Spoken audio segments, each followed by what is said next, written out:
आओ बच्चों, एक कहानी सुनो। किसी मुल्क में एक बादशाह हुकूमत करता था। इस बादशाह ने अपने महल के बाहर एक खूबसूरत घर बनाया था। घर में एक बहुत बड़ा दालान था। दालान में बहुत से जानवर रहते थे। वो जानवर सुबह से शाम तक काम करते थे। काम करने की शर्त ये थी कि बादशाह की मलका खुद खाना पकाकर इन्हें दोपहर को खिलाया करे। लेकिन मलका बहुत सुस्त औरत थी। हर रोज कोई ना कोई बहाना ढूंढ लेती। कभी कभी ऐसा भी होता कि वो सिरे से खाना ही ना पकाती और सब जानवर भूखे रह जाते। एक दिन मलका आलिया ने खाना पकाने में देर कर दी, हमेशा की तरह, और जानवर जो थे भूखे रह गए।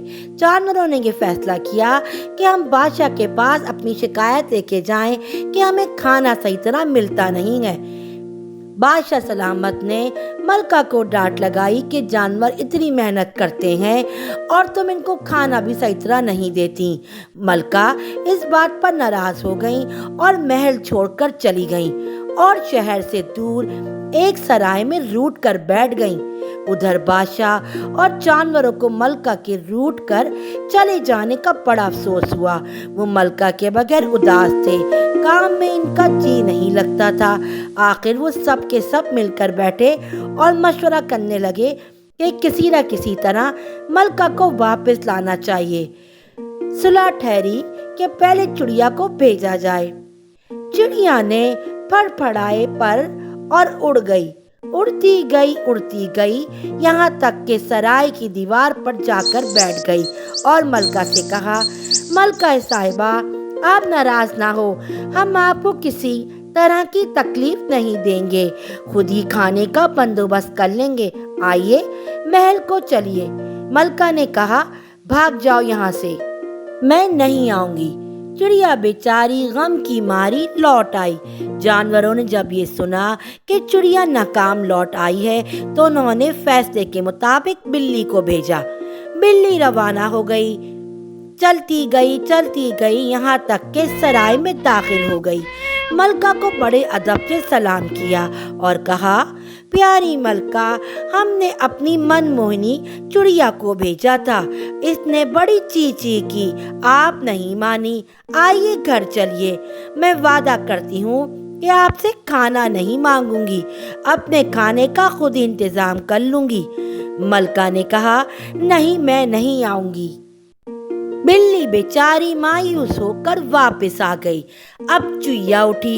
इसने भी बड़े अदब से सलाम किया, फिर कहा, चिड़िया ने चींची किया, आप नहीं मानी। बिल्ली मियाऊं मियाऊं करती आई, आपने इनकार कर दिया। मैं आई हूँ, तशरीफ ले चले। मैं अपनी नर्म और नाजुक दुम से आपको पंखा झलूंगी। लेकिन मलका फिर भी ना मानी। वो तो अपनी जिद पर अड़ी हुई थी। अब कौवे की बारी आई। वो तेजी से उड़ा और काई काई करता सराय में मलका के पास पहुंचा और कहा, मलका हुजूर, चिड़िया ने चींची की, बिल्ली ने मियाऊं मियाऊं की, चुईया ने दिम हुलाई, आप फिर भी नहीं मानी। आइए मेरे साथ आइए। मलका ने फिर इनकार कर दिया।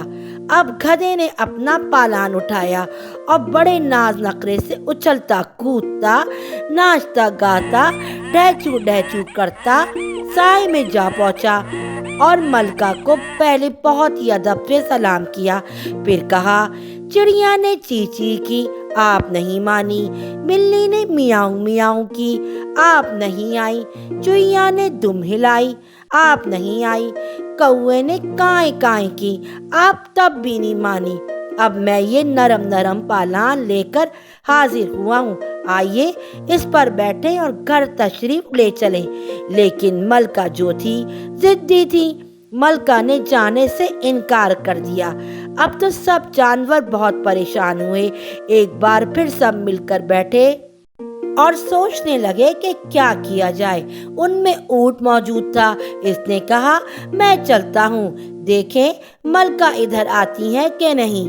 वह उठा और अपने गले में घंटी लटकाई, घुटनों पर घुंघरू बांधे और चम चम करता सराय की तरफ रवाना हो गया। वहां पहुंचकर मलका के सामने जा खड़ा हुआ और बोला, मलका साहिबा, चिड़िया ने ची ची की, मिल्ली ने म्याऊं म्याऊं की, चुईया ने दुम हिलाई, कौए ने काए काए की, गधा पालान लेकर आया, आप नहीं मानी। अब मैं हाजिर हुआ हूँ। मैं आपसे खाना नहीं मांगता, मैं आपकी वैसे ही खिदमत करने वाला हूँ। आइए घर चलिए। मलका ने सर झुका लिया और सोचने लगी, बेशक ऊंट बड़े काम का जानवर है, दिन रात चलता रहता है और थकने का नाम नहीं लेता।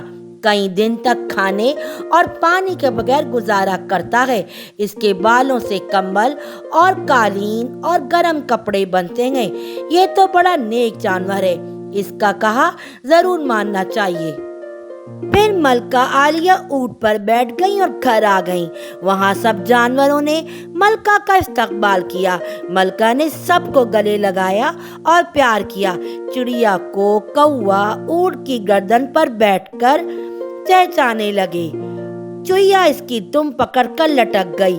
बिल्ली महार हाथ में लिए चलने लगी। ऊंट उछलता नाचता चला जाता था।